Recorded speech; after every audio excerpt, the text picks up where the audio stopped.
Il-Fondazzjoni Għall-Logħob Responsabbli ffirmat ftehim ma' 21 organizzazzjoni jew individwu. Il-Fondazzjoni ħarġet iż-żewġ sejħiet separati ta' fondi, waħda permanenti għal fondi sa massimu ta' 1,000 euro u sejħa temporanja għal fondi sa massimu ta' 6,000 euro. B'kollox 31 entità issottomettew l-applikazzjoni.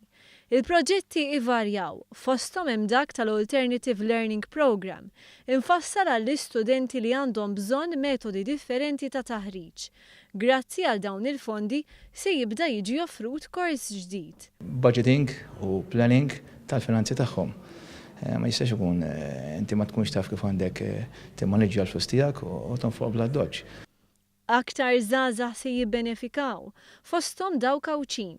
Il-klabb tal-futbol Xara United se jkun jista' joffri alternattiva żgħażagħ fis-sajf mentri qabel in-nursery kienet tara l-bibien tagħha.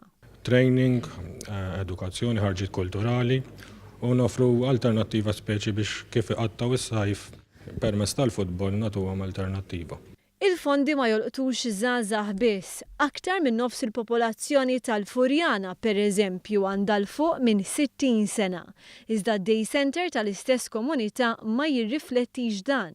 Grazzi għal fondi tal-Fondazzjoni Għall-Logħob Responsabbli intlaqat applikazzjoni għall-apparat tal-kompjuter, titjib fil-kċina, siġġijiet adegwati u l-attrezzar ta' kamra li tintuża bħala uffiċċju diċenti.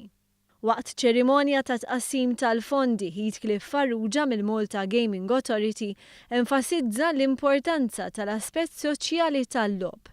Staqsejna għalhekk liċ-Chairman tal-Fondazzjoni Għall-Logħob Responsabbli jekk dawn kienu xogħtijiet ta' darba. L-ewwel kol kienet ta' suċċess kbir u allura l-ħsieb tal-Fondazzjoni li din il-kol kemm jista' jkun nippruvaw nagħmluha kull sena, ovvjament jiddependi wkoll mill-fondi, però l-prospettivi huma tajbin. Minn barra din l-għajnuna lejn is-soċjetà ġenerali, is-Segretarju Parlamentari José Herrera rimarka dwar il-ħidma sabiex min jaqa' vittma ta' vizzju isib l-għajnuna.